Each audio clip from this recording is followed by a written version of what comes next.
જ્યાં સાથ છે, સહકાર છે, ત્યાં જ વિકાસ છે. આ વાતને અક્ષરશઃ સાબિત કરી બતાવી છે મહીસાગર જિલ્લાના કલેક્ટર અર્પિત સાગરે અને અધિકારીઓએ. જિલ્લા કલેક્ટરની ટીમે શરૂ કરેલ પ્રોજેક્ટ સહકાર આ વાતની સાક્ષી પૂરે છે. પ્રોજેક્ટ સહકારમાં વિકાસના 7 સ્તંભો આંગણવાડી દત્તક યોજના, ઉલ્લાસ નવભારત સાક્ષરતા કાર્યક્રમ, દિવ્યાંગજન સશક્તિકરણ, પૂર્ણાશક્તિ યોજના, યુવા કૌશલ્યવર્ધન, કૃષિનું આધુનિકીકરણનો સમાવેશ કરવામાં આવ્યો છે, જેમાં અધિકારીઓ દ્વારા આંગણવાડીઓ દત્તક લેવાના અભિગમે ખૂબ સારા પરિણામો આપ્યા છે.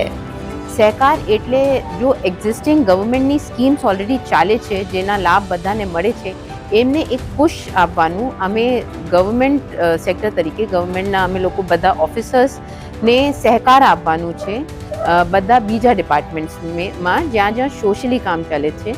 અમારા જો પ્રોજેક્ટ સહકાર છે એમાં આમાં કઈ કોમ્પોનન્ટ્સ રાખેલા છે.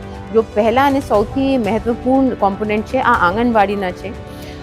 ઓલમોસ્ટ 600થી વધારે ઓફિસર્સ અને કર્મચારીઓને એક આંગણવાડી દત્તક આપવામાં આવી છે, જેમાં જે આંગણવાડીમાં 6-7 માસ પહેલાં જો સૌથી વધારે મેલનરિશ સેમ અને મેમમાં બાળકો હતા, આ મેં એડોપ્ટ કર્યું છે.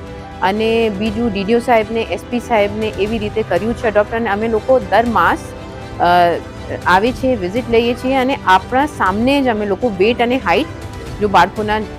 તો મિશન મંગલમ યોજના હેઠળ સ્વસહાય જૂથની બહેનો આર્થિક રીતે સશક્ત બની રહી છે.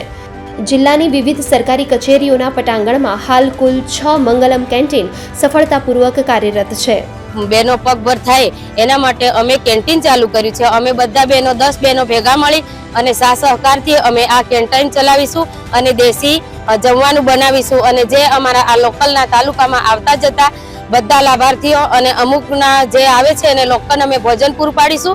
પ્રોજેક્ટ સહકાર અંતર્ગત કુપોષણ મુક્ત મહીસાગર અભિયાનને માનનીય મુખ્યમંત્રી શ્રી દ્વારા સન્માનપત્ર પણ પ્રાપ્ત થયું છે, જે સમસ્ત ટીમ મહીસાગરના સહિયારા પ્રયાસોથી શક્ય બન્યું છે.